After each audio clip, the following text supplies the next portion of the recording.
பொறுத்தமட்டிலே கட்டுக்கோப்பான கட்சி என்று பேசப்பட்டு வந்த நிலையில் தற்போது மேடையிலேயே இருவருக்கும் தந்தை மகன் இருவருக்கும் மோதல் வெடித்திருக்கிறது. நீங்கள் அந்த நேரடி காட்சிகளை பார்க்கலாம்.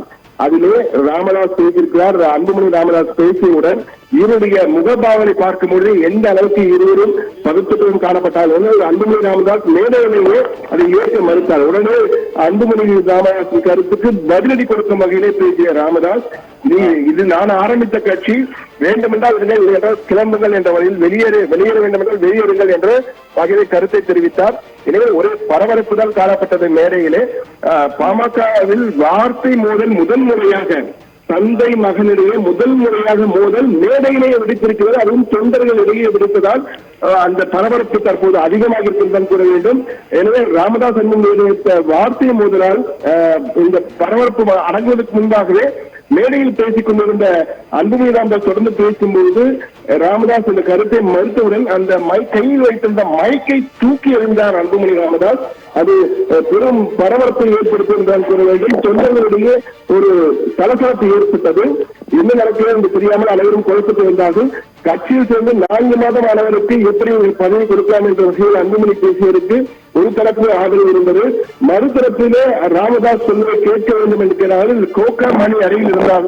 அவர் என்ன செய்வது என்று தெரியாமல் அவரும் கருத்துக்களை சொல்வதற்காக சமாதானப்படுத்த முயன்றார். இந்த நிலையில் தான் தற்போது இந்த பொதுக்குழு பாட்டாளி மக்கள் பொதுக்குழுவிலே இந்த வார்த்தை மோதல் என்பது ஒரு மேடையில் பெரும் பரபரப்பை ஏற்படுத்தி இருக்கிறது.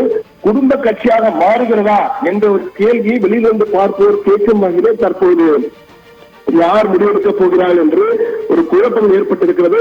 ஆனால் ராமதாஸை பொறுத்த வகையிலே பாட்டாளி மக்கள் கட்சி நிறுவன தலைவர் அவர்தான். அவர் மிக தெளிவாக கூறினார், நான் உருவாக்கிய கட்சி, இங்கு நான் தான் முடிவெடுப்பேன். என் கருத்தை ஏற்க மறுப்பவர்கள் வெளியேற வேண்டும் என்றால் வெளியேறுங்கள் என்ற வகையில் ஒரு கருத்தை தெரிவித்தார். எனவே இது பெரும் பரபரப்பை ஏற்படுத்தியிருக்கிறது என்றுதான் கூற வேண்டும். குடும்ப கட்சியாக மாறுகிறதா என்று வெளியிலிருந்து பேசுவோர் கேள்வி கேட்கும் அளவுக்கு தற்போது ராமதாஸ் அன்புமணியுடைய வார்த்தை மோதல் பல சலசலப்புகளை மட்டுமல்ல பல கேள்விகளையும் தொண்டர்கள் எழுப்பும் வகையில் இருந்திருக்கிறது கண்ணன். அப்படிதான் பார்க்க வேண்டியிருக்கிறது கண்ணன். சமூகம் இப்போது முக்கியமாக இதே இளைஞரணி தலைவர் பதவிக்கு முன்பு ஜி.கே. மணியின் மகன் தமிழ்குமரனை நியமித்தார்கள். அப்போதும் அன்புமணி ராமதாஸ் எதிர்ப்பு தெரிவித்தார். இதனால் அவர் பதவியில் இருந்து விலகினார். இப்போதும் டாக்டர் ராமதாஸின் பேரன், அதாவது அவரது மூத்த மகள் காந்திமதியின் மகன் தான் இந்த முகுந்தன், தனது பேரனை இந்த பதவியில் அமர வைத்து அழகு பார்க்க விரும்பினார் டாக்டர் ராமதாஸ். ஆனால் அவர் இந்த இளைஞரணி தலைவர் பதவியில் ஒருவரை நியமிப்பதற்கு தொடர்ந்து அன்புமணி ராமதாஸ் எதிர்ப்பு தெரிவிப்பது ஏன்? அவர் இப்போதுதான் கட்சியின் தலைவராக ஆகிவிட்டார். அவருக்காகத்தான் மூத்த தலைவராக இருக்கக்கூடிய ஜி.கே. மணிக்கு கௌரவ தலைவர் பதவி வழங்கப்பட்டது. இப்பொழுது பேரன், மகன், தந்தை, இந்த குடும்ப கோஷ்டி மோதலுக்கு என்ன காரணமாக இருக்கும்? ஒருவேளை அடுத்து வரக்கூடிய அந்த தேர்தல் கூட்டணியில் பதவிகளை பெறுவதில் கூட அன்புமணி ராமதாஸுக்கு சிக்கல் இருக்குன்னு நினைக்கிறீங்களா? அதாவது இளைஞரணி தலைவர் என்பது மிக முக்கியமான ஒரு பொறுப்பு. நாம் நினைப்பது போல அந்த பொறுப்பு என்பது சாதாரணமானது அல்ல. ஏனென்றால் ஏற்கனவே இளைஞரணி தலைவராக இருந்து பொறுப்புக்கு தற்போது தலைவராக மாறியவர் தான் அன்புமணி என்பதும் அனைவரும் அறிந்ததுதான். எனவே அந்த பொறுப்பு மிக முக்கியமான பொறுப்பு என்பதால் அதில் நியமிக்கப்படுபவர் சரியான நபராக இருக்க வேண்டும் என்று அன்புமணி ஆதங்கப்படுவதாக அவருடைய ஆதரவாளர்கள் பலரும் கருத்து தெரிவிக்கிறார்கள்.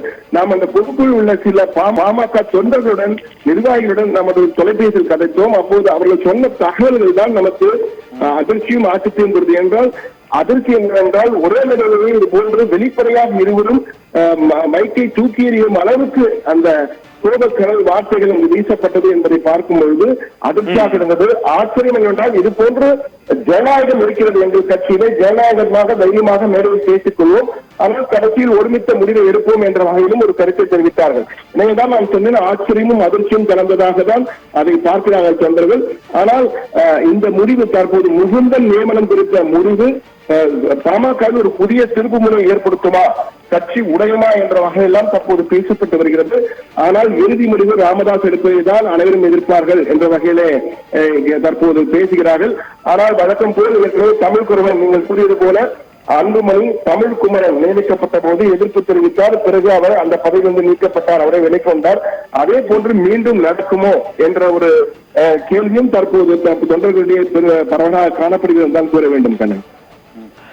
சமூகம் மற்றொரு முக்கியமான ஒரு கேள்வி, அதே மேடையிலேயே அன்புமணி ராமதாஸ் ஒரு அறிவிப்பை வெளியிட்டிருக்கிறார். எனது அலுவலகம் பனையூரில் தொடங்கப்படும், அங்கு வந்து என்னை நிர்வாகிகள் சந்திக்கலாம் என்று ஒன்று கூறியிருக்கிறார். மற்றொன்று கண்ணன், தற்போது நீங்கள் பார்த்தீர்கள் அந்த மேடையில் நடந்த அந்த வார்த்தை முதல் குறித்த காட்சிகள் நமக்கு முழுமையாக கிடைத்திருக்கின்றன. அவர்கள் என்ன பேசினார்கள் என்பதை முழுமையாக தற்போது பார்ப்போம். அன்புமணிக்கு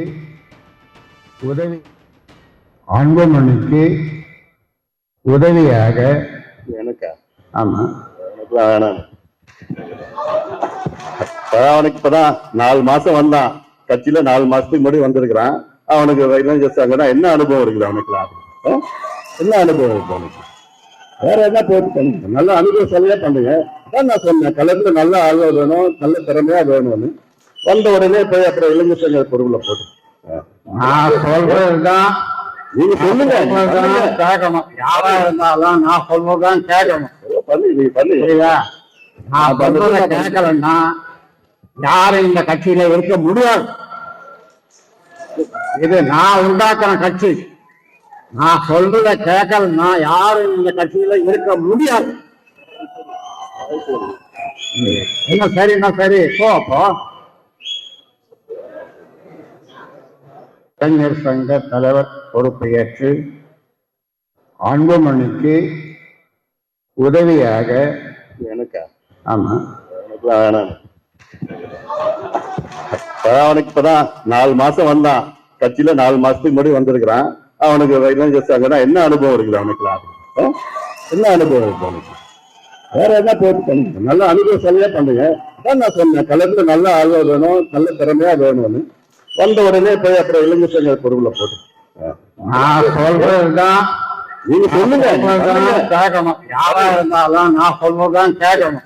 பண்ணி நான் சொல்றத கேட்கலன்னா யாரும் இந்த கட்சியில இருக்க முடியாது. இது நான் உண்டாக்குற கட்சி. நான் சொல்றத கேட்கலன்னா யாரும் இந்த கட்சியில இருக்க முடியாது. என்ன சரி போ. அப்போ இளைஞர் சங்க தலைவர் பொறுப்பை ஏற்று அன்புமணிக்கு உதவியாக எனக்கா? ஆமா, எனக்கு